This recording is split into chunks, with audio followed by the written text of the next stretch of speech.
Unfortunately, David, we're going to talk about Liverpool loss because Liverpool lost 3-2 against Brighton on Monday.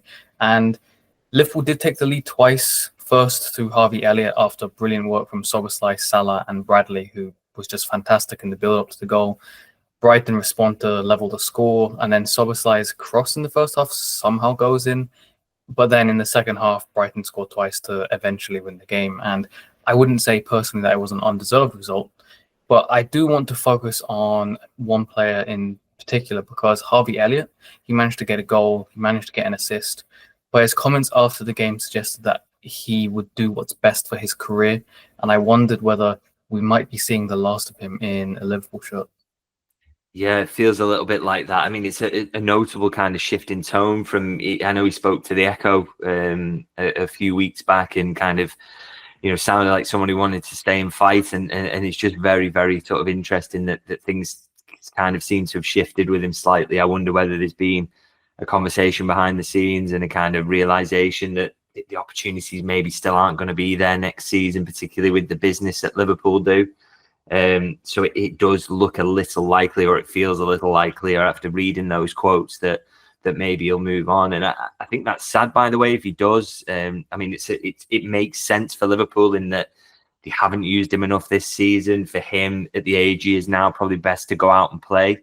But he obviously loves playing for Liverpool. It's the club he supported all his life, and for so much of his time here, you've thought he's going to be here for the next 10, 15 years, and then a change of manager, he just isn't quite the right tactical fit for what they want. And all of a sudden it's all in doubt. So I think that is quite sad, but like I said, he does have to, and like he said, I guess he does have to look after his own career, and another season on the bench at a key time for kind of kicking on in his development is probably not going to do him any good. And as for Liverpool, they've got other options that they want to bring in, other options they currently prefer to use. And maybe they just can't give Harvey Elliott the time he needs on the pitch to fulfill his potential completely. So it does seem to be heading towards an exit. But I do think, Liverpool will be asking for a sizable fee because I think they'll know just how good he is. He might not fit into this team, but he's an unbelievable young footballer. So he won't be coming cheap and he won't be giving him away, that's for sure. It's a shame because he is a Liverpool fan and he is extremely talented because you can see whenever he's on the ball.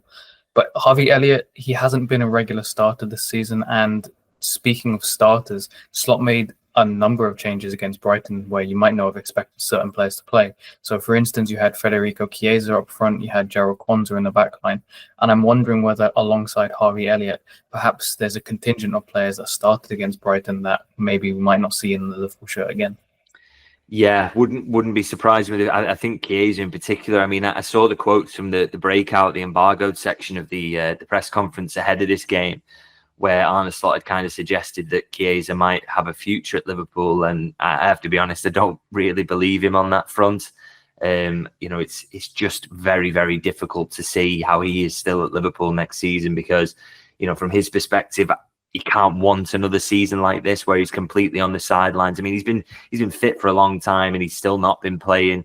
He can't get in on the left, he can't get in on the right, and then he makes his first Premier League start finally yesterday, but that's through the central role where we know Liverpool are going to look to strengthen this summer. So, he's not going to want that, is he? And I just think it's quite clear that Slot doesn't fancy him ahead of his other options, and he's just not someone who's going to get in. And you look at his performance yesterday, and you can maybe see why. I don't want to be too harsh because he's lacking in rhythm. He's not sharp at the moment.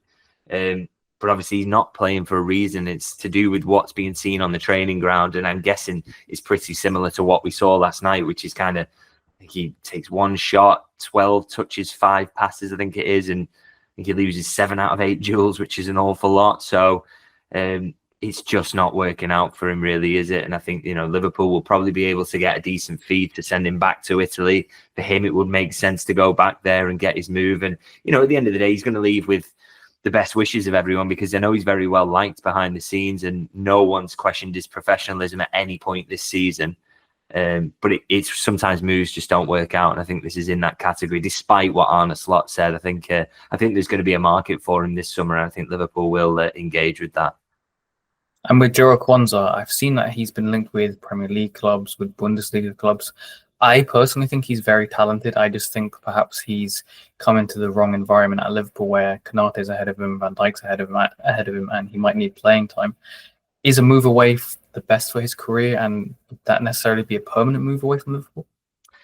See, that's a tough one to say at the moment. There's definitely interest in there in him, which gives Liverpool a bit of a decision to make. And it's my understanding that the player himself would quite like to maybe make that move if there's something there. I think he wouldn't be totally against it. I'll put it that way, rather than maybe he's necessarily pushing for a move, because he is a character who does want to play.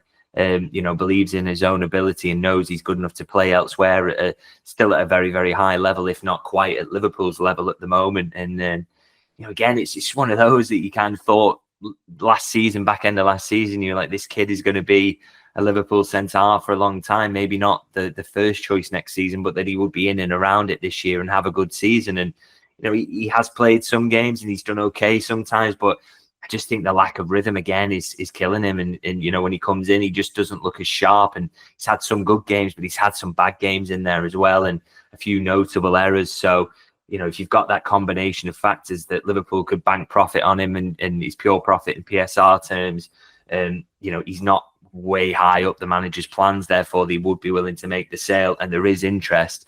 That's a combination of factors that put you towards a sale, really. I think the only thing that I would say, and this goes to Harvey Elliott as well, really, a lot depends on what they're able to do in terms of signings. It makes no sense to let Quansah go if you don't have a replacement. It makes no sense to let Harvey Elliott go if you don't have someone who can fulfill his role in the squad. And there is also, I think, a kind of critical mass of exits that they maybe will wish to avoid. We start getting to kind of 6, 7, 8 exits of players who've picked up significant minutes this season. It starts to become a bit too much in terms of turnover. So, I think all these things are thrown in. That's why it's kind of hard to offer certainty at the moment about who exactly will go. But I think there are a lot of them. It's easier to name who's not on the market this summer, really.